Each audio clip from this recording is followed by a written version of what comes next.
in that category of people who's found it harder.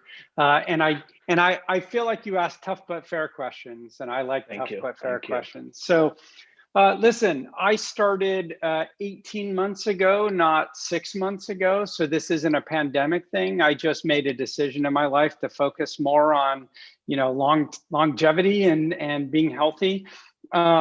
Really, for me, 80% of it is focused on what you eat, because working out, you can have an impact. But working out, the problem with working out is everyone who's on Peloton right now, there's a psychological effect called licensing. Licensing is when you do something good, then you permit yourself to do something bad. And just to give you some perspective, or at least for anyone listening, some perspective, if you work out reasonably hard on a Peloton for a half hour, you burn 300 to 400 calories. That's a bagel with cream cheese, right? That's less than a bowl of ice cream. So you could either stop eating ice cream and lose weight, or you could double your Peloton and go an hour or an hour and a half a day. It's just much easier to focus on the food side of the equation. So I started that 18 months ago. I realized that my portions were American-sized portions. And as I started monitoring what I eat, the weight just fell off. And then I added exercise to that. And obviously, pandemic makes life easier in the sense that I'm not spending my time on airplanes and I'm not commuting. So that gives me more free time to focus on me. And you've also been doing something that can be in short supply in the VC tech world. You've actually been sleeping more. I bought an Oura Ring. Again, this is a pre-pandemic thing. I ordered it, I think, in December. I got it in February. And I had attended a Coastless CEO summit, and they had a speaker. I think he's out of maybe Berkeley, I think, or Stanford. And he had written a book on sleep and how big of a problem it is for brain development and body repair to not sleep. And he sets the benchmark minimum at 7 hours. So he went through the psychological impacts of not sleeping. So getting the Oura Ring gave me data, right? Like, the old saying, you manage what you measure. So using MyFitnessPal, I now measure what my input is. And I realized I was eating too much. Obvious, right? With an Oura Ring, I now monitor not only my total sleep, but my REM sleep and my deep sleep. And I realized that deep sleep tends to happen earlier in the night and REM sleep happens to happen early in the morning. So because I was waking up too early, I was never getting REM sleep. Deep sleep is important for muscle repair. REM sleep is important for brain and creativity. And I just had no idea that for 20 years, I've been cutting that out. And so now I'm just prioritizing it more. Well, it seems to have paid off. So good for you. Inspiration for all of us. Well, on to some of the fun stuff. I was looking back, Mark, at a story I wrote on March 3rd. The headline was "Top VCs Warn Coronavirus is a Black Swan Event." I quoted you in the story based upon the slides you were to present. In San Francisco, you said, we've been telling our companies to cut their burn rates, pad their balance sheets, and not to be precious about valuation. Survival is way more important. Sequoia made a similar warning at the same time you did. But do you think, looking back at that, it's been fair to say that coronavirus has been much worse than you and many other people imagine, but for most startups, it's actually been quite positive? Well, it was a black swan event, and I think that's undeniable. The black swan event had positive and negative consequences that people are now calling a K-shaped recovery. So I think most people know this, but a U-shaped recovery being things go down for a long time, they take a long time, don't recover, and then they recover. Then people talked about a V-shaped recovery where things go down, but then quickly come back up. The K-shaped recovery, if you think of the side of the K, is half of the equation is doing significantly better than ever had, but half of the equation is doing significantly worse. And it's really sadly exacerbated inequalities in our system, because the people who are doing better are knowledge workers and remote workers, and the people doing worse are the people who have to have their earnings from being in person. So one thing I didn't anticipate was what we've basically done is accelerate societal change that would have taken 5 or 8 or 10 years into 1 year. Think about this event right now. Think about the fact that we're all now gathering on Zoom on a regular basis. Every board meeting I'm on is this. It's me sitting, this is my dining room, this is where I sit every day. And it's accelerated that. And so it's accelerated the spend that people have in upgrading their homes. It's extended how much people are spending on telecommunications and making sure they have good internet. It's decreased the amount people are spending on travel, and increased the amount people are spending on food delivery, on things like Peloton. And so it's changing society, but it's going to change society in very positive ways. It's just very disruptive. For example, telemedicine is an area that's growing really quickly. And I think we'll continue to do so. I'm still very bullish on VR. A lot of people are not, but I'm still really bullish on VR. It may still take 3 to 5 years to get there, but what we've seen from the pandemic is it's pointing towards remote collaborative working. So knowing how this year has turned out, what would you do differently if you knew, what had happened back in, January, February? I'm not entirely sure there's that much I could have done differently. I'd say, honestly, 90% of our portfolio is up, 90. I've never seen it like that. I've never seen such amazing growth. Unpredicted. I expected it to be a much more protracted downturn. But, if you think about technology bringing the future forward, that's what's happened to people. What could I have done differently? Gosh, I can't see it. I can't see not really much, just maybe not have invested in any transportation companies. But wow, 90% is up. That's 90. impressive. Wow. But it's not unique to Upfront. I mean, I like to think that we've been prescient in investing in great companies that, we had a pretty good sense on the future. Some great ones that are in Southern California, Appeal Sciences, you probably know them. They managed to raise $250 million during the pandemic. And one of the reasons is they help protect fruit and vegetables and give them 30 days extra yield without refrigeration. And, think back to the start of the pandemic, we were all nervous about how do we get food to our house? Like we couldn't have enough supply to our house. Well, here along comes a company that helps secure food supply chains, right? Like talk about a company that's been up and to the right. Another LA-based company, ChowNow. ChowNow has software that helps restaurant manage takeout orders or to-go orders. And, no one seemed to care. Restaurants didn't care about that because it was 10 to 15% of their business. Overnight, it was 100% of their business. So handing every order and losing 30, 40% margin to the delivery services suddenly didn't make sense for restaurants. And ChowNow just went like through the roof. And I couldn't have seen that coming. But it's changed the way that we get food and receive food in our homes. Well, another thing we've seen very recently is these huge IPOs, which I don't think any of us thought were possible in the beginning of the year. You saw DoorDash and Airbnb, which both went up huge opening day. A local company you invested in, you mentioned telemedicine, GoodRx, jumped 40% in its first day of trading in September. What do you take away from those IPOs? What impact do those have? So I take away two things.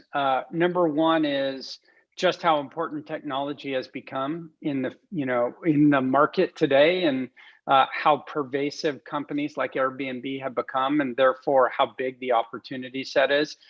DoorDash going public, and last I looked, it was roughly a $30 billion valuation. Postmates acquired for $2.6 billion. Like these are meaningful numbers. And it sets up the opportunity of what we expect in the next 10 years. And so I think there's a lot of opportunity. The second thing it speaks to is the sheer demand there is for public stocks, because there's been a 6, 7, 8 year period of time where these great companies raised billions of dollars in the private markets and weren't public. And now a lot of them are shifting to becoming public companies. And that's happening through IPOs, direct listings, but it's also now happening through SPACs.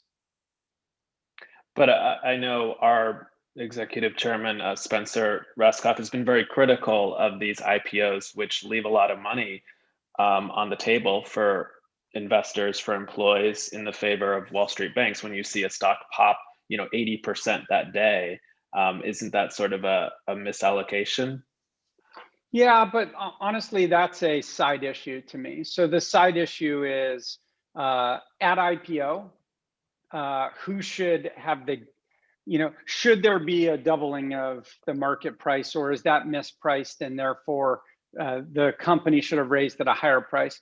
That's going to be a single event in a company's history that doesn't matter to 99.9% of the people on the call. It matters if you are an employee of the company. Basically, so for anyone who doesn't understand the issue, if you could raise money at a $3 billion valuation and the next day you're worth $6 billion, you might say, why do you care? Well, if you raise it $6 billion instead of $3 billion, you're taking less dilution and or can raise more money, right? So the question is, the next day, who became wealthy? Either the people who put in the money at 3 billion just doubled their money overnight, or everyone who was already inside the gate not only made a ton when they went public at 3 billion, but they also got all the upside on the 6, but mostly irrelevant in the long-term scheme of things. What are you looking for next year? It seems like it's going to be hard to top, but we've been saying that for a while, I guess, in terms of valuations, number of deals. Do you think it's going to slow down a bit or not? I don't anticipate it slowing down. We're a seed and A investor, I think, as you know, Ben. So we're in the market to fund companies. Our median check size is between $3.5 to $4 million for our first check. And, in terms of follow-ons, we can do 50 to 60 million per company, but, 3 to 4 is usually our first check. And, we do about 12 deals a year and have done for many years and will continue to do in the future. The prices that we enter are certainly bigger than they were in 2009, 2012, 2015. So we have to pay more. That's a good thing for entrepreneurs. We have solved that by slightly increasing the size of our funds and just writing slightly larger checks. But the good news is the exit price that companies are getting are much greater, right? So our entry price is going up, our exit prices are going up. And I think overall it's, everyone right now, at least in this sector, the tech sector, the economy is winning. In our first dot.LA VC sentiment survey, of which you took part, 25% of the VCs said they don't expect their employees to ever fully return to the office. Where do you come down on that in terms of how much of this Zoom life is permanent? There's no doubt that the change is permanent. There's no doubt that we will, you can't put the genie back in the bottle. You can't say, wait a second, like, one of my closest colleagues lives about an hour from our offices and he came in 5 days a week. And for years I told him, why don't you just work at home on Friday? Because he's a super productive guy. He works evenings, he works weekends. And I just thought it would be easier to take a day a week, but culturally he could never bring himself to do that. Nobody's ever going to second guess that anymore. He's going to work home for Fridays. I'm certain of it. And no one's going to think, where is he? So there's going to be a balance. Google has announced that they're coming back to the office this September 21. And I think that's a pretty good benchmark for what people should be thinking, that probably we return to normal-ish life in September. And they're going to pilot or experiment with an idea that you can choose to work 2 to 3 days from home. I don't think fully at home is productive. And I don't think most employees think it's productive. So we're going to find a balanced life in which we spend a few days a week in the office, maybe a little bit more time at home, maybe a few less business trips, and maybe all of us can be just a bit healthier. Well, something else that happened this year was a major reckoning for society as a whole and for VC firms and tech about the importance of diversity. Have you made changes at Upfront, and what else do you think needs to be done there for both your firm and the VC industry as a whole? Look, we already believed in diversity. We already believed that our partners should represent the way the underlying society works, not because we're do-gooders, but because the world is filled with enough talented people that come from diverse backgrounds. So it's not that big a stretch for me to find amazingly talented people who don't all look like me. So we're 7 full-time investment partners. Just for the record, 2 of them are white Christians, So if I want to say, like, white Protestant Christian being the majority of the United States, we're 2 out of 7. And I'm not one of the 2. And so if you look at the rest of our partnership, we have 2 of them are female. Kara Nortman, who's the co-managing partner of our fund. And so Kara and I are managing our and was just promoted recently.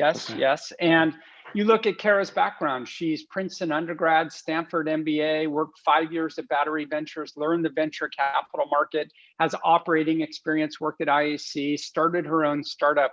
You know, on paper, she's more talented than I am. So I don't have to stretch to have a woman co-managing partner. If you look at Aditi Maliwal, Aditi is of Indian descent, but grew up in Singapore, went to Stanford, worked at Google, worked at Crosslink Ventures, so had venture capital experience, was part of the team that helped source Chime initially, focuses on fintech for us.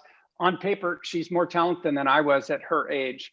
So I don't have to stretch. And so that's like the fabric. If you think of the kinds of people, we have Kevin Zhang, originally a Chinese background, moved to the US, I think when he was 9, went to Harvard, studied biology, is focused on a lot of our healthcare investing. On paper, more talented than I am.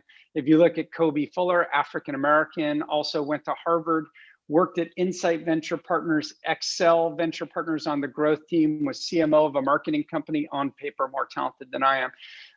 So if you look at the fabric of what we are, we're already that. And then you take Greg Bettinelli, who is out of eBay, invested in Goat, invested in Ring, 2 great LA success stories, has proven a tremendously successful track record. And then Eve, who of course is the founder of Upfront. So even though I guess he's technically white and Christian, not American, so. Well, final question for you, Mark, as we close out the year and maybe folks finally have a little bit of free time. You read a lot, you get a lot of books early. I'm jealous you got the Jared Diamond book early. What's the best thing you read this year? Shoot, I'm really bad on the fly on names. I wish I had prepped. My favorite book was All the Light You Cannot See, I think is the name of it. All the Light You Cannot See, if that sounds familiar. It's a novel, but it's set in the context of World War II France, and has a lot. I'm really interested in reading about history from a kind of a historical fiction perspective because it's more interesting. I'm reading a ton of trade policy stuff. Great book recommendation I've been making a lot is Americana. It's the 400-year capitalist history of the United States. And I think people will really enjoy that. It's a highly readable book. I was just thumbing through my phone because I wanted to get you the name. I'm reading a book on trade that really has just changed so much of how I'm thinking, but let's see if I pull it up in time. But the more that I read about global trade, here it is. It's called A Splendid Exchange: How Trade Shaped the World. And I have a whole bunch of books on global trade. In fact, this is the next one that I'm reading next week, called Power and Plenty. I haven't read it yet, but it gets very good right up. But when you start to read about it, it will help frame how the world has changed over time based on free trade and based on what commodities and what technologies were changing how demand worked in the world and who gained and who lost from it. When you have historical context for what's happening, it makes you a better investor or a better entrepreneur for today. But people want to think that everything we're doing today is unique. It's not. It's all been done. There's a lot of guidance from the past. We just put a link to buy the book on our chat so people can go out and read that. Mark, thank you so much. Congratulations on the success this year. Have a great holiday and a great new year. Thank you. And to you, Ben. And thanks to everybody. All right. Thanks so much, Mark and Ben, for sharing your thoughts on that space with us. And be sure to check out the VC report that Ben published today on our site for more insights. Annie popped that link in the chat for you, so you can find it there.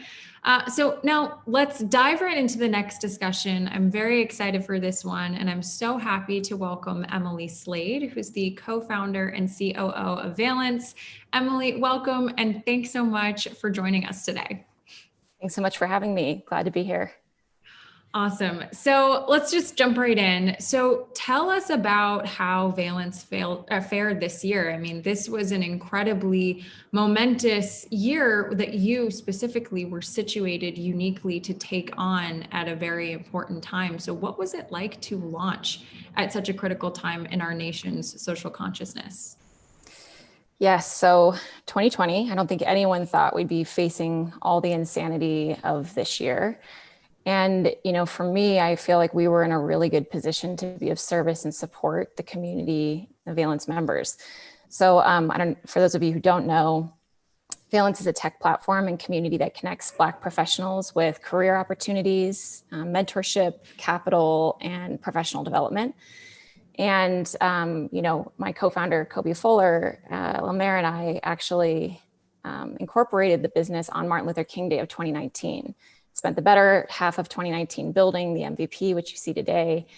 And we, kind of beta launched in November of last year. So going into COVID, we were in the same boat as a lot of startups and a lot of people on this call, I'm sure were, like Mark said in the previous session, we were just like hunkering down. We were basically wondering how we were going to get through it. And things kind of grinded to a halt for a second there. And it was kind of scary. And yet, knowing that we were in a position, because we're a community-oriented platform, to be of service was the thing that for all of our founding team, if I can speak on behalf of them, was what really got us through that kind of difficult period of time. And then obviously with what happened with George Floyd's killing and all the social unrest that's happened as a result, everything changed for us immediately. I mean, we just pretty much just got hit from all sides, from companies who are looking to support their diversity initiatives and work with us in ways to figure out how to do that. From our community members, we saw our membership growth, double, and really just realized that we couldn't have been in a better position to be of service and support. And that's what drove us forward throughout this whole year. So, I mean, like everybody can say, it's just been a pretty intense time, but I feel, I'm very grateful to have been in a position to be building something and to have kind of a small but mighty team ready to help, move into action when our country and the world was really ready to move into action on something that, I think when it comes to DE&I, a lot of companies said that they were prioritizing it or maybe had intentions to. But what we really saw happen in 2020 was that the sense of urgency and the awareness and understanding across the board became really evident. And, just really grateful to be in a position that we are today to uplift the community and to connect everybody who's really interested in making this kind of change happen. Yeah.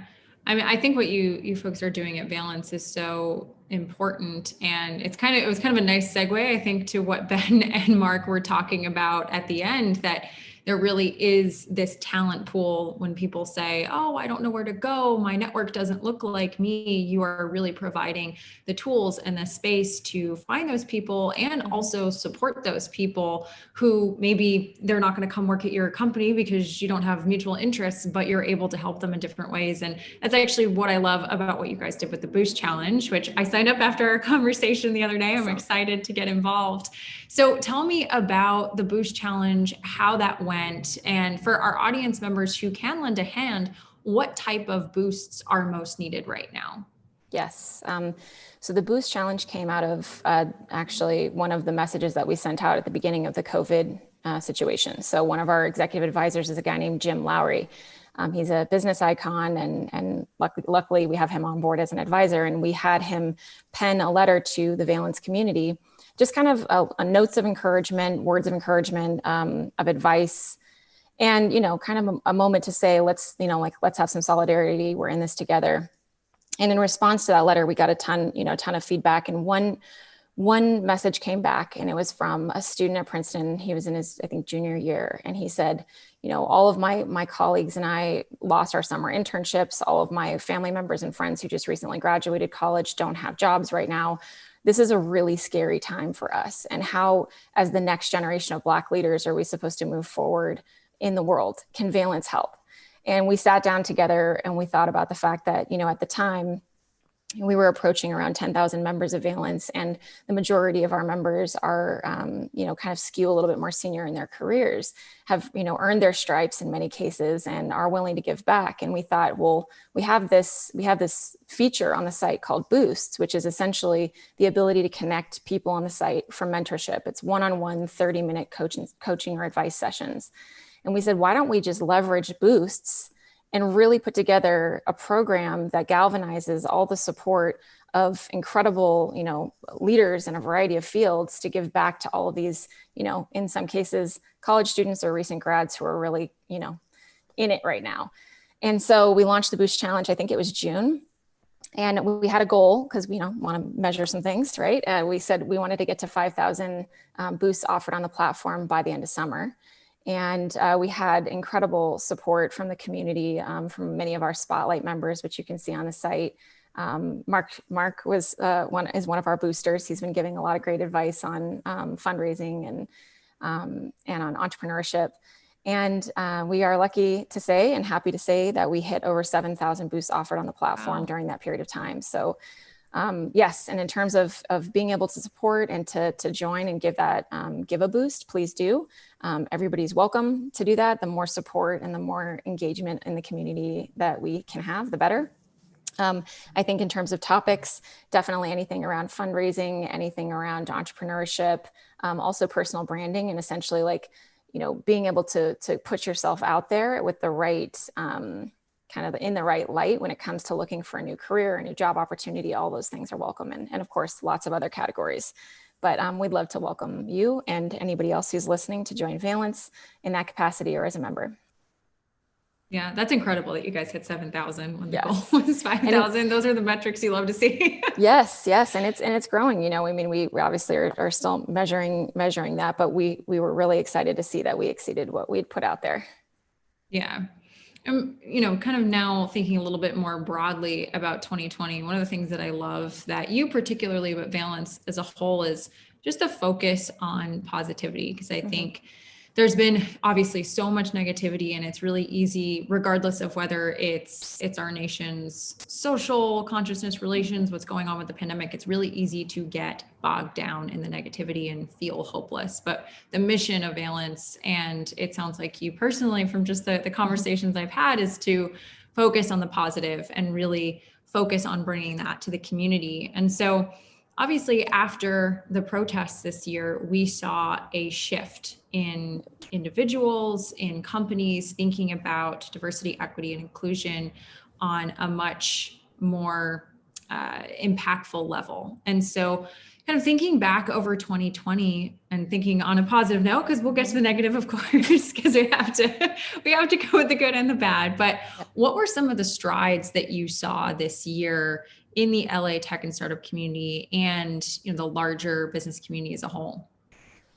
Yes. So I'd kind of break it down into three categories, if you will. So I think we saw, companies in general were pretty eager to make a statement or to get involved. And there's a distinction between those two things, right? So I think we saw companies who were, jumped right in and had something to say, and they made calls and they made commitments, and they were really, I think, well-intentioned, right? And then you had companies who jumped right in and made statements, and then maybe didn't make the calls and maybe didn't make the commitments.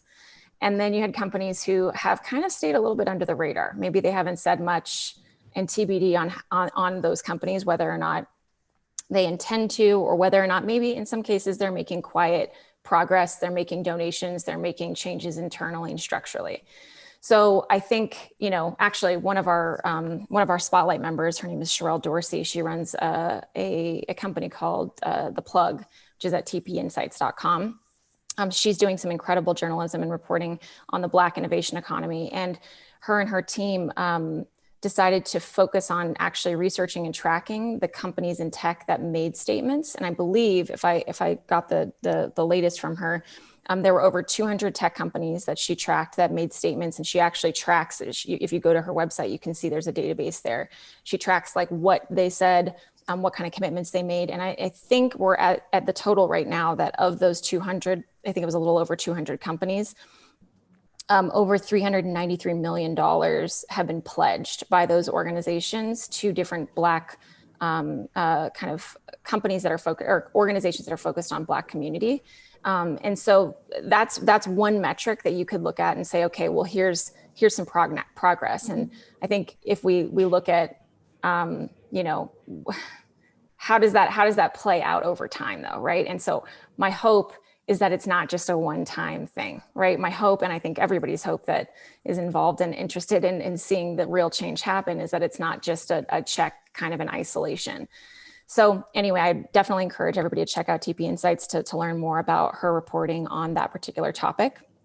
And then I also noticed that, I think it was actually in 2019, but First Round Capital did a survey, and they found that employees who don't believe their company is prioritizing diversity are 3 times as likely to leave that company within a year.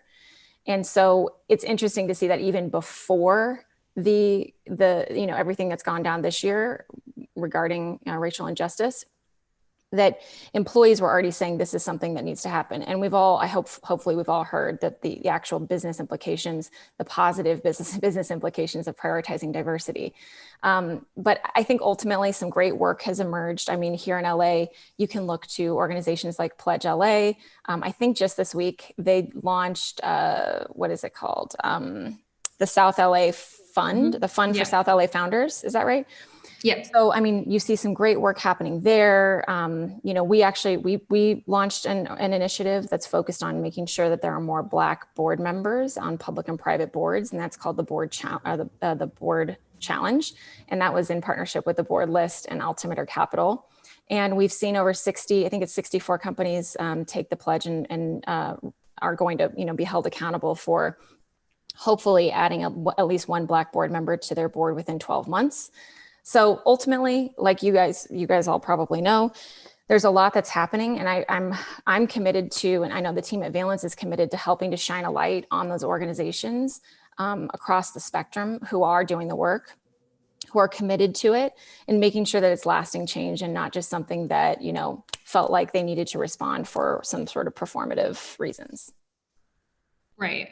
No, and I appreciate you being so specific in all of the different things that you've called out, because when you do say it all, you know, together in a couple of minutes, it is impressive the things that have been done. But like you said, there have been a lot of companies, individuals. I remember the day that everyone posted the black square, and, you know, it was like telling the world essentially on social media, hey, I'm doing something and I've checked the box. But there are, now that we've had so many more other things come up, the election and whatnot, and we're thinking about 2021, some of that momentum is gone. Okay. Let's just call a spade, unfortunately. So obviously some companies, some individuals have dropped the ball. We don't need to dwell and shame them, but thinking more positively in terms of, we could have a Game of Thrones moment here, a Cersei moment. The internet's really good at that, right? Like Twitter. Exactly. There's already people that are doing that. But thinking now, okay, there's a moment to pause and reset as we go into 2021, make our goal lists, and hopefully they'll turn out a little bit better than the 2021s did.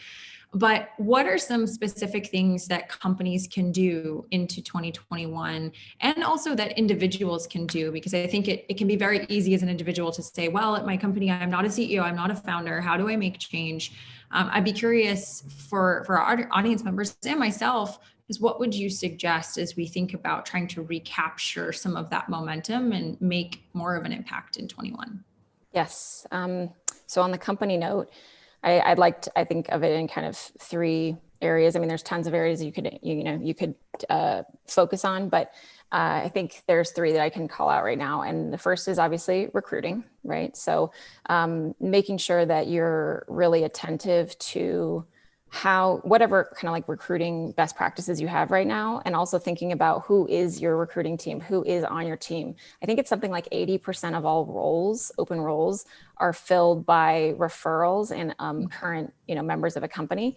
So if you think that, you want to make a change when it comes to diversity and making sure that your team is more representative of the general population, you got to recognize that a lot of the referrals and things that might come from your current team will probably not elicit the value, the same results that you're looking for.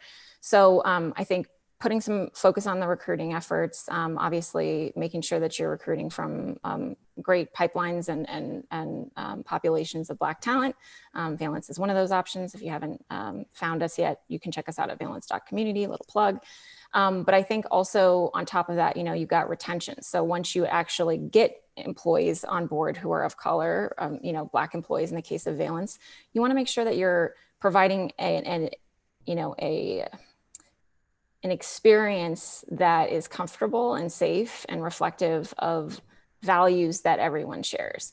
And so on the retention front, we've done a bunch of different work. We've seen lots of companies employ all sorts of tactics, whether it's, of course, diversity and inclusion trainings, but also like programming, invest in, if you have a D&I lead, or if you have somebody who's responsible for, trying to make some of these changes happen within your organization, support them, with your investment, with money, with time, and with your attention if you're in the leadership team.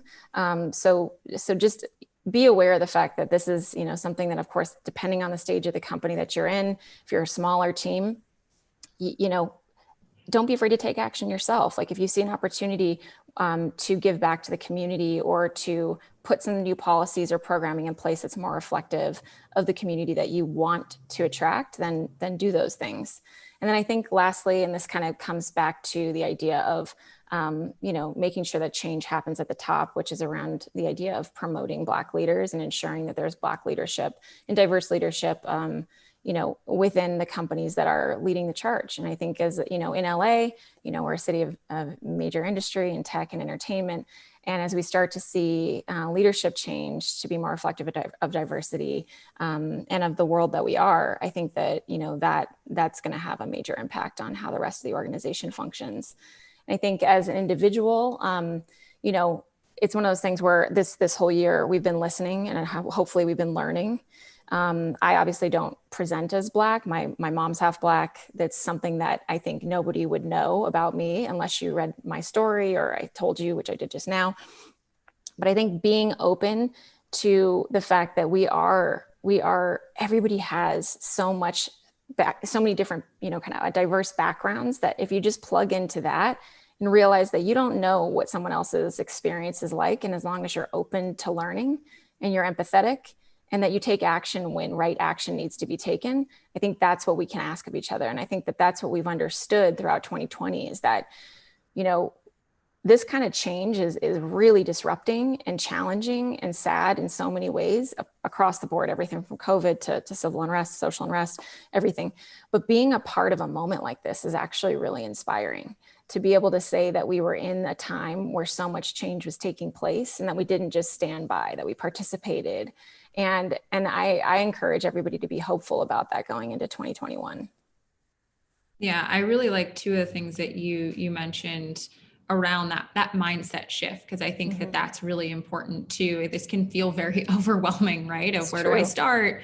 Oh, well, if other people aren't doing it, why should I do it? But really thinking about that is you get to be part of a moment in history and really create impact. And I think that's something that's extremely inspiring. And I also appreciate that you brought up this point around how do you actually make an inclusive work environment once you get people in the door, because it's not enough just to be able to say, oh, well, we have a workforce that's X% African-American, X% women, when they come into these roles and people automatically think, oh, you're only here because we're focusing on DE&I. And that's such a toxic workplace of really starting to think about how you can create a space that's more inviting for folks to reach those metrics, right? That you mentioned, that actually having folks in the community or in your workplace that are more diverse actually makes things better rather than stifling them.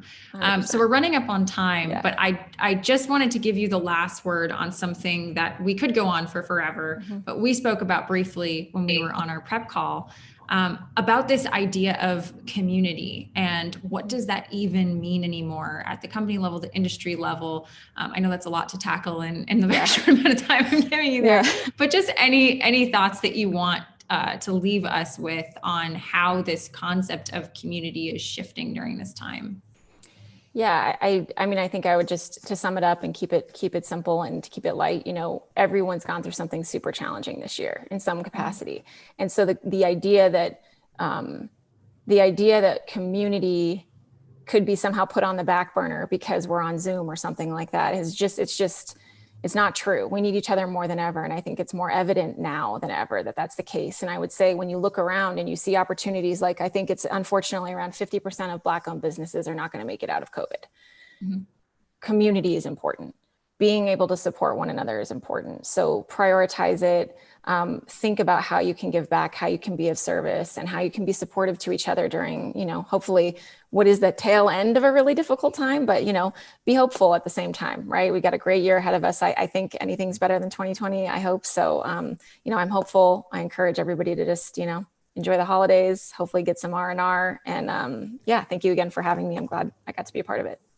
Yeah, thank you so much, Emily, for joining us. I always love talking to you, and thank you for just bringing such positivity and your reflections on the year. So thank you. Thank you. And without further ado, I'm going to hand it over for one final discussion. We are going to have entrepreneur, athlete, and investor Baron Davis being interviewed by our co-founder and CEO, Sam Adams. So Sam, take it away. Awesome. Thank you, Kelly. Baron, so great to have you. How are you? I kept chiming in and interrupting. My bad. I think you're good. I don't know if that actually made it on stage. So, cool. Yeah, but we're really psyched to have you, man. We're just really thrilled to have you. I mean, Baron Davis, native Angelino, UCLA Bruin, NBA All-Star, serial entrepreneur, investor. Just a huge pillar of the community. So thank you so much for sharing your time with us today. Thank you, sir. I appreciate it, Sam. Baron, I just wanted to talk a bit about kind of your role in the community, and then we'll and your various things that you got going on, and then talk a little bit about LA kind of in general, and where you think we're heading as a city and as a startup hub. So I wanted to, go ahead. Oh, no, just happy to, born and raised here. I come from South Central Los Angeles, the worst side of the track. And I got privileged to have a scholarship to go to Crossroads, which was like the best side of the track. And I would say, throughout my journey, my goal in life, even as a kid, was to build bridges. To connect people from Hollywood to South Central, from Tech to South Central, Compton, Watts, really take care of, the underserved, underprivileged.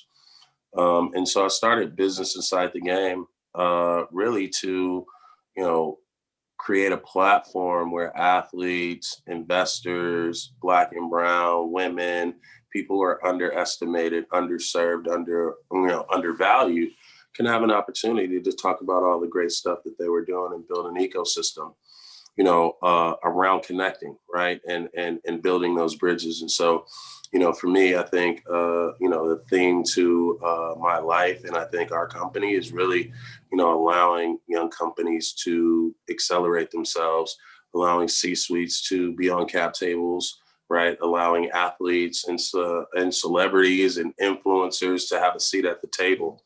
And be a part of the creative, the biz dev, and really, creating this business inside the game ethos and infrastructure where you walk into the door, that you're going to figure out, who you are and who you want to be.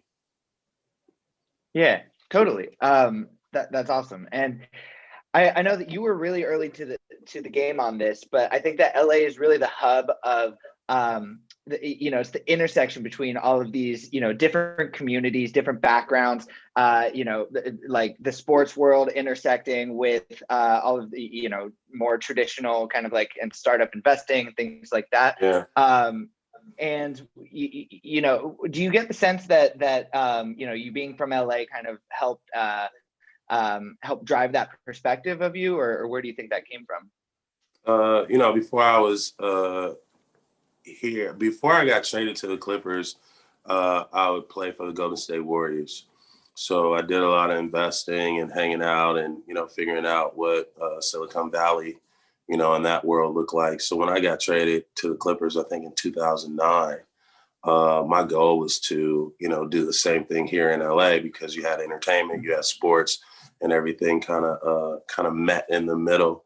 And I remember, early LA Tech startup days, like the first wave, LA Tech Mafia. I was trying to get them not to call themselves Silicon Beach.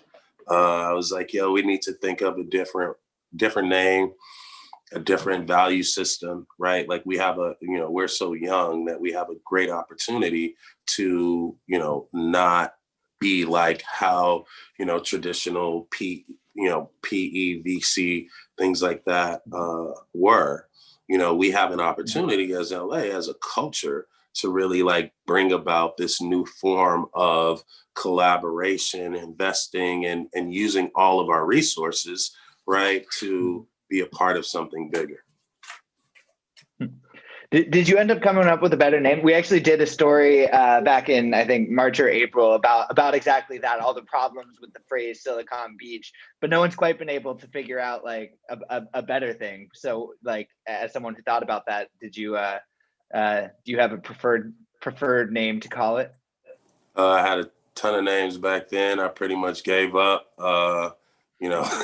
People took Silicon Beach and ran with it. So, for me, I'm just kind of trying not to be labeled in that, and just, I would say LA, for me, it's LA unified, right? LA should be unified, and not just, through a school district, but, we created LA UNFD to, as a brand, to like unify athletes and people like that. But, there is no, I don't know how to describe, LA outside of the fact that we all need to be unified, and we all need to be, dipping in the same pot, contributing to the same pot, because, a lot of times when, venture people or people come out here to start companies, right? Or people are out here saying like, oh, we're an LA company, but, there's people that have been here for 11, 12, 15 years, right? That have been grinding and will always get overlooked. And so what I don't want is, I don't want the same kind of, the same Hollywood, trajectory where this industry grows, right? And just outside your doorstep, you have these incredibly beautiful kids with incredible minds. And, a lot of these companies are IPOing out of LA now. And where's the money going, right? So, for me, it's really about unifying this city so we understand how to pay it forward, how to pay it back, and how to build, a modern city and our smart city, right, where everybody can participate and everybody can share. Yeah, absolutely. And I know that you work a lot on this kind of stuff, and it's something that, we really think of it as a big part of our mission, to try to think, to try to make the LA ecosystem not just, this like Santa Monica, Venice, little bubble, but really like taking advantage of all of the different, backgrounds and perspectives and talent that's here. And there's a ton of stuff going on. Just yesterday, we talked about it a little earlier in this event, but Pledge LA, Grid 110, they just have this South LA Founders Fund that they have going on. I saw you speak at the South LA Impact Conference a few months ago.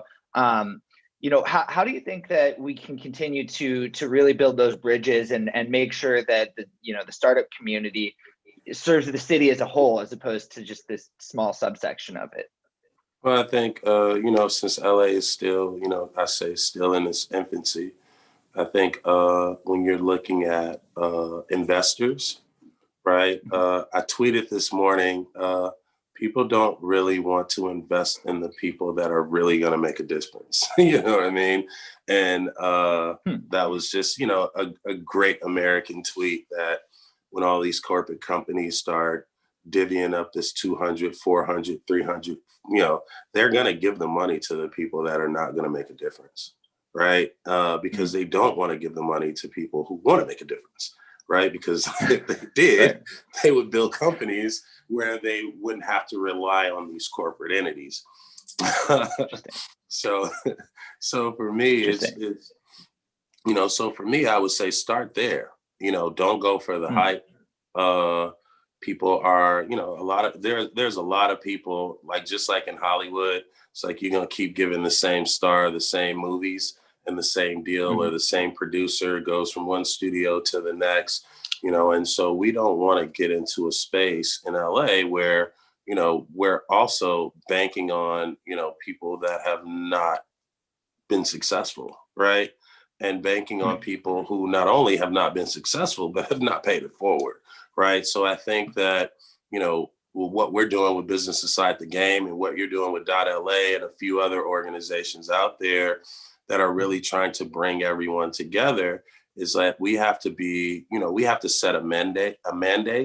We have to set a theme, and that's a big part of this, this brand around Silicon Beach. Is if you don't have a brand, if we're not branded in LA, then it's a free for all, right? And we're imitators. And the last thing that I think LA is an imitation city, even though we have Hollywood and things like that. But there's so much originality deep rooted in LA culture, and I feel like if these young companies that are starting, people are starting their companies here, moving here, to start their companies, we have to figure out, how do we create a brand and a structure and an opportunity for success for young entrepreneurs, especially people of color, especially women, especially LGBTQ, right? It's like, what are we doing, right, that is different than what has traditionally happened? And so, that's kind of like my mission, is to really like focus in on like, how can we all get together to create a value system, right? And a system of opportunity to privilege, but paying it forward, right? Where everybody has that opportunity for privilege. And so I think once LA gets to that point, and the smart investors or the big investors stop giving money to like people who, are wasting, they're good at spending other people's money and don't value it. We got to get some of these first timers in here and some of these people who are passionate, because you never know, when you have access to one person and you do right by one person, what that could do for, so many others. Well, and Baron, I know that on a personal level, you practice what you preach on this. There's absolutely no way that you remember this, but I know your work with Camp Harmony back in the day. Oh, you better stop it, dude. You better ask my. Yeah. So I used to be a counselor there back in high school. For the listeners who don't know, it's this really awesome program that basically sets up a summer, and there's a winter camp too, up in Malibu for kids from like underprivileged backgrounds, and it's an awesome program. And Baron, I think you were on the Clippers at the time, but I remember you would come and like hoop with the kids, and I always really appreciated you'd tell them to listen to their counselors. So so I've always had a deep appreciation for you for that. But how do you think you can take that ethos and really, like, whether you're an athlete in the community or whether you're a company or an executive, you talk about paying it forward. Like, how do you think that we can build more sense of responsibility and paying it forward and getting out into the community more? I would say kind of shared resources, right? Looking at, I want to say thank you too for Camp Harmony, because, I always say the kids who went to Camp Harmony are going to turn out to be great adults and successful people. And so, shout out to Camp Harmony, because it took kids from privileged situations and put them, with kids who had no privilege, right?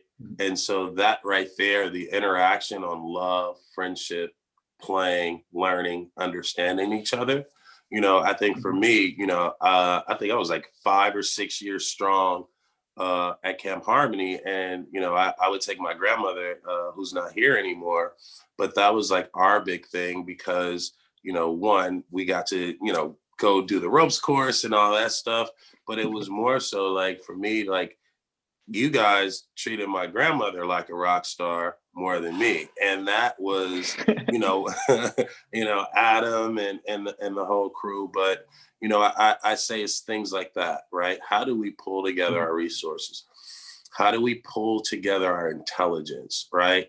How do we pull together our technology, right? And how do we get people signed up, right? How do we get people involved, right? And not just signed up, but like when you sign up, somebody is there to meet you at the door, right? Or when you sign up, somebody is there to follow you. When you sign up, somebody, you can have access to people or curriculum and things like that. And so right now, LA is, I keep saying this in its infancy, and especially due to COVID. I mean, obviously our school systems were failing, right? Our educational systems needs to be rewritten, right? And so COVID has given us all these opportunities for these young minds to come and, create and build, right? So I think the opportunity, for all of us is to seek, find, deliver, and give access, right? And, use some of the things that we have as the privilege, right? To share and build opportunities for the unprivileged. Absolutely. So yeah, that's it. So you mentioned how this year has kind of, shaken things up and obviously in many ways for the worst, but it does, this new world that we're living in and hopefully next year when things, can start to go back to some form of normal, but we can change what that next normal is. Like, what are you most excited about for 2021, in terms of, in general, but also especially with, these opportunities that you were just talking about? Yeah, I would say the first thing I'm excited for is for COVID to be over. I'm sure we all are. And to get back to, whatever our new normal routine is. I'm excited about 2021 because we're actually going to start going out to raise money for BIG to create our membership club and to kind of light up our kind of masterclass curriculum for the privileged and the unprivileged, right? Giving people access through membership and membership sponsors. And then I would say the other thing I'm excited about is really just seeing like who is going to be our next class of companies that are coming through our accelerator incubator that we can highlight, right? So, and also excited about the companies that we invested in this year that are going to be, kind of like our featured showcase companies for next year. So, for me and for us, I think it's every time, and we're really small, but every time we can 5 to 10 investments a year, right? And we look the part and we are the part, I think it's just prepping us more. So when we go out, we can do more, so right now it's fun. It's fun to see, these entrepreneurs growing, but I'm also excited about what's new and what's next, especially here in LA. Yeah, totally. That's awesome. And please keep dot.LA in mind when as those companies all got things to announce. We would love to absolutely give some love. So that's awesome, and thank you so much, Baron. I mean, we're running a bit over, but there's one thing I really wanted to ask about. Just with this new, just the time of the year, we got Christmas coming up. Can you tell us a little bit about Black Santa? Absolutely. I trademarked Black Santa, I would say over 6 years ago. And the goal was, I wanted my kids and my friends' kids to see a Santa Claus that was, not just Black, but that was hip and cool and modern and fun and, has an opportunity to be generational. So it was thinking about, what would Santa look like with an inclusive eye? Right. And, when creating Black Santa, it was just all the things that we want to do now, all the things we want to be, all the things that we've forgotten about. Right. And with Santa Claus and Christmas and how all that has become commercialized, I really looked and said, we need a Black Santa Claus because we need the world to see what we all look like through an inclusive eye. You know what I mean? And so like that way nobody's alienated, right? And no one is, feel like they can't be involved. And so with that, we've been pumping out content. Our theme is Giving Has No Season. We partner with Solar Impact and a bunch of different charity organizations on the charity side to just do good. And then we sell our merchandise. We put out our content, and really in the spirit of just lifting people up, blessing someone. Giving has no season. Our theme for our company that owns the Black Santa trademark is you wish it, you dream it, it'll come true. And so just like a great company here out in Anaheim, Disney, right? We wanted to be the urban version and the multicultural storytelling version of what Disney was, and create characters, create stories that were, authentic from us or remixed by us, right? And that's the whole point, is to really gather and build an ecosystem and like really just start, changing the way people think, right? And getting them to love and feel and have like this emotional core. But also like, Black Santa's theme is Giving Has No Season. So, it lives year round. We live year round, and we're going to continue to do the work. So one, thank you for asking me that. It's Black Santa season. So BlackSanta.com. Black Santa, well, I mean, yeah, well, as you just said, it's every season, but I hope the audience can check it out, maybe get some Black Santa merch, or at least the Black Santa, spirit in the next week or so. Absolutely. Yeah. Get your merch, tag us, post us. It's so great because we got some young Crossroads kids here kind of running the show. So, my goal is to build something where, we can have these kids from LA kind of own in and, eventually become those C-suites and executives from our incubative company. Awesome, man. Well, Baron, thank you so much for everything you do for the community. Thank you so much for spending your time here today. Really enjoyed talking with you, and thank you. Have a happy holidays, man. Appreciate it, Sam. And shout out to Emily and Kelly for the previous one. They was chopping up big games, so that was I was enjoying that. Yeah, it was great. Awesome. Thanks, All right, Baron. thanks a lot. Appreciate it. All right. Thank you, Sam and Baron, for that. I'm going to definitely check out the Black Santa merch. I clicked on the link that Annie sent through, so I still got some holiday shopping to do. So that's going to do it for us today. I want to say a huge thank you to all of our speakers, Mark, Emily, and Baron, and of course, Sam and Ben, for joining us today. Thank you for our audience for joining us today. It's been a pleasure to gather as a community one last time before we close out 2020 and hopefully have better things in 2021. If you want to share the event with anyone that wasn't able to attend, a playback is going to be available on our website by the end of the day.